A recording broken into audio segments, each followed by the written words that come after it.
Welcome to Against the Spread, where us at Sportsnet are giving you your NFL picks against the spread every week on YouTube. And if you went to sportsnet.ca and got the picks from this man, you were pretty happy. 10-5 in week one, although in this segment, you were 3-2 and I was 4-1. So maybe you got to pick better games for us to talk about to their friends at home. You got me there, but you lost Survivor Pool. Yes, this is true. Like most people in the league this week who went with the Saints, you're out and I'm still in. So you have me against the spread, but I got you in Survivor, so we're even. All right, I'm going to try and redeem myself in Survivor this week. I'm going to buy back in, so I think they're going to gouge my salary so I can pick again in this segment. But the pick, actually, I don't think this game is going to be in many Survivor pools. In-division game is going to be tough, interesting because of who is not on the field. Carolina goes to Atlanta. -5 are the Falcons, and 62% of the public is with the Panthers. But again, with Olsen out with the refracture of the foot and Neal and Jones out on defense, how are you actually looking at this game considering some big names on both sides of the ball are going to be injured? The game changes completely with those 4 players out. Jones is the center of the Falcons defense, and then Neal runs the secondary. So from a defensive standpoint, their game plan completely changes, and it also changes the game plan of the Panthers. And then when it comes to the injuries to the Panthers, they now are without the right tackle, they're without their left tackle who hurt himself in preseason, and now without the most reliable pass catcher. Cam Newton's probably going to have to run more than he's usually used to running, which is a lot already. Yeah, I was actually surprised that the 62% of the public were with the Panthers, but I am actually riding with the Panthers in this game, even though it's on the road, even though you don't necessarily see a number this big within this division because it's so tight. I think the Panthers win. I'm not really a fan of what Atlanta is doing offensively, especially in the red zone, so I'm going Panthers. Yeah, the line is surprising because this is a divisional game, like you say, and those are usually close. I would think about Atlanta at 3 or 2, but here it's going to be close, and you have to question Atlanta's decision-making last week in the red zone against the Eagles again. They had the same opportunity to win the game like they did last January, and they blew it again. So I don't really understand why the line is so big, and I have to go with the Panthers here. Yeah, we shall see if Matty Ice goes 0-2 to start the season. Well, our picks are now becoming more of an injury report than actually talking about football on the field, because this game is literally all about who is taking snaps for Green Bay, whether it's Aaron Rodgers or it's Deshaun Kaiser. This line will totally change when we get some news about Rodgers, no? Yeah, I think it could go up to 7, being at 1 right now. It's basically a pick'em game, but if Rodgers is out, you've got to love the Vikings by double digits. Yeah, let's assume, because based on the information that we have now, that Rodgers is able to play. We saw the 20-point comeback on one leg. I'm not a doctor, but I'll play one on YouTube. Kind of looked similar to what like an MCL sprain might be. If he is literally a sitting duck in the pocket for a Vikings defense that likes to get after the passer, how comfortable are you taking the Packers even if he's playing?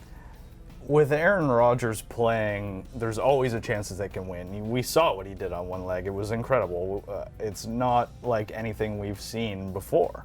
But this Vikings defense isn't the Bears defense. They're not going to let Green Bay off the hook. They got after Jimmy G last week with 4 sacks and 3 picks.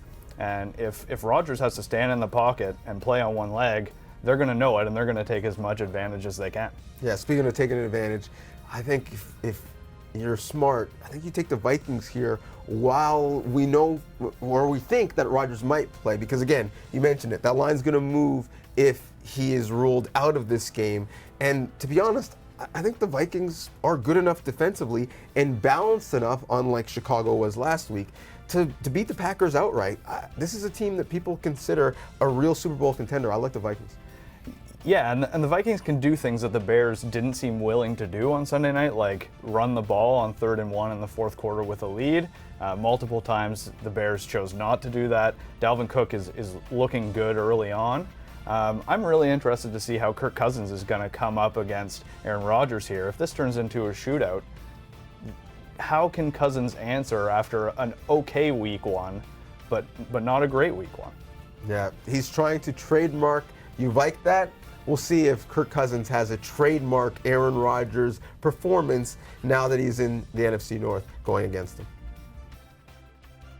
Now, I know we normally tell you who to pick, who we like, who the underdogs are, but if you want to bet the over in any game, I think this might be the one, right? Yeah, that's the way these two offenses can play, and I think this is all about offense. The fact that the Steelers are favorites, to me that's because they're a public team, especially the way Mahomes looked early in his career. First ever start, 4 TDs.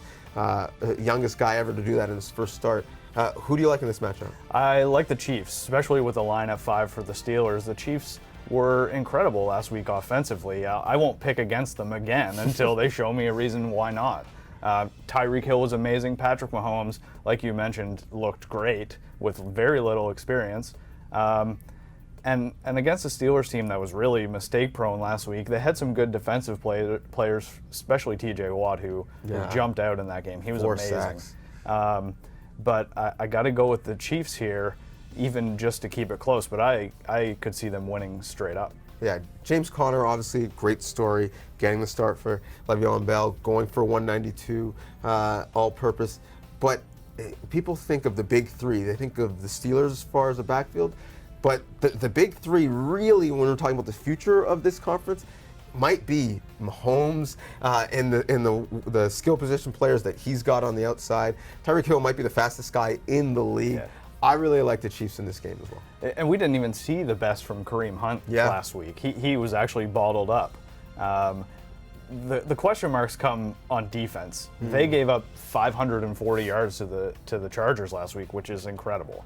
And if Ben can avoid the turnovers that he had last week and get Antonio Brown involved more, and James Conner can do the same kind of things, I could see this being another 48-40 game like we saw with the Saints and the Bucs. Yeah, well, they got that awkward tie in week 1.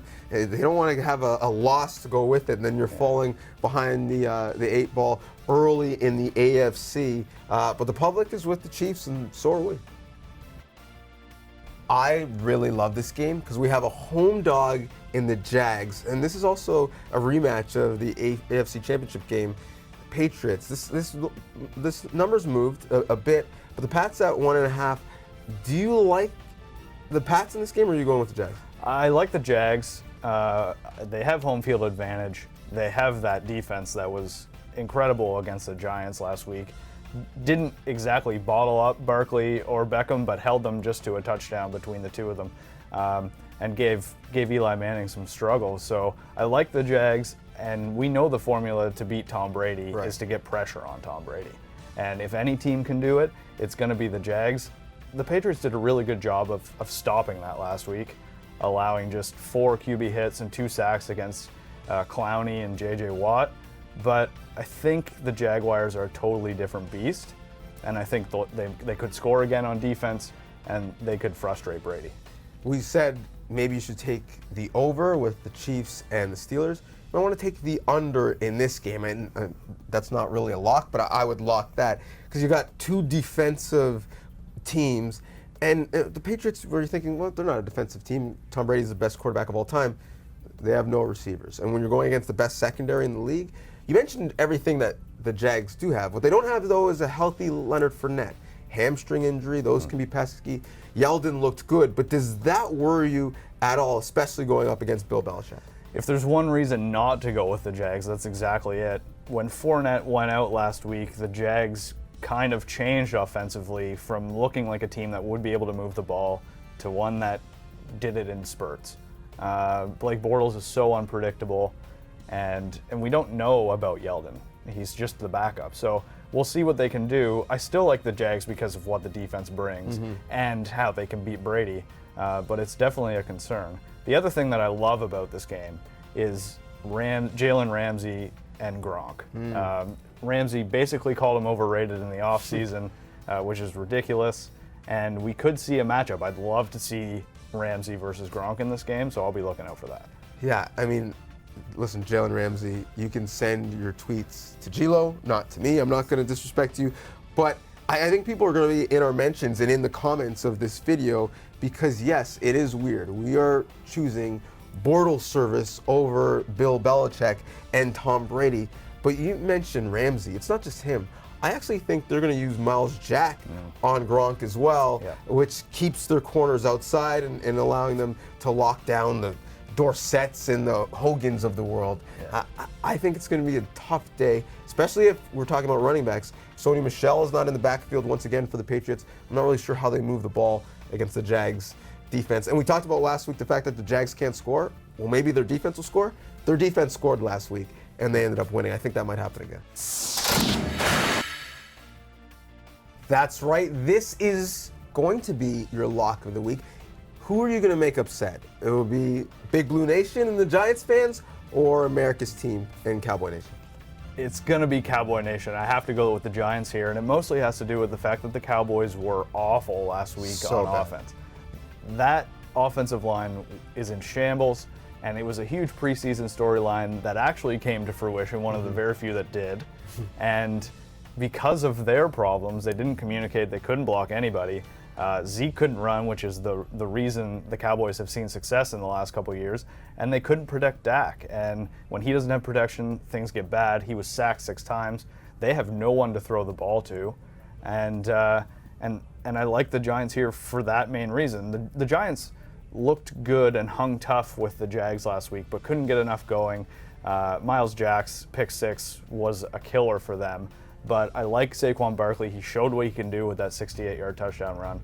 And Beckham looked good last week despite not scoring. So in this divisional game, I like the Giants on the road despite the Cowboys being favorites. Yeah, you were being nice by saying Cowboys offense was bad. It was atrocious. And in fact, it's not just this game or this year.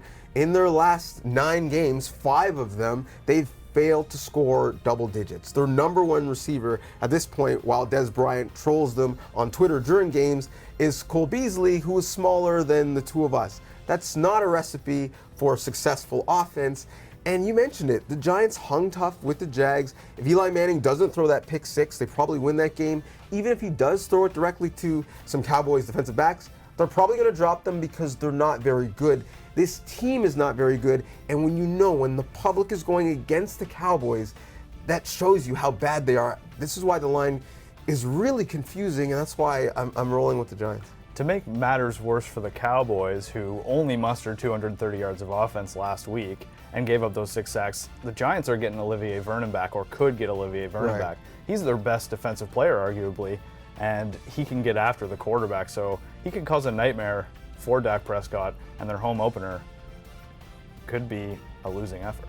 Yeah, if you're saying, man, this all sounds so good, I want to pick them in my survivor pool. No, wait, the Giants are going to get the Cowboys at home. You can pick them that week. We'll give you some good survivor picks coming up. So if you want to win your survivor pool, which probably doesn't have too many people left in it, thanks to New Orleans and Fitzmagic last week, then roll with these picks. And I'm going to start with the Los Angeles Rams, who spent a lot of money in the offseason. Bet on them. You're going to make some money this year. They spent $238 million on this team. They got 3 Pro Bowlers added to it. 2 of them are corners. That's why the Cardinals, who struggle on offense in the first place, are not going to be able to pass the ball. I love the Rams as my survivor pick this week. We definitely saw that pay off last week against the Raiders. I'm going to go, despite Josh Allen starting, against the Bills, because the Chargers have a lot of firepower. They put up 540 yards against the Chiefs, and the Bills were just a mess. They were a mess on both sides of the ball. They couldn't get anything going, and defensively, they really struggled, probably because of the same reasons and because they were on the field the whole time. I don't see much of that changing, despite them being at home this week, and I got to roll with Phillip Rivers and the Chargers. Yeah, the Bills apparently were a playoff team a year ago, but you'll be in a good spot if you'll go against them in your survivor pick every single week this year.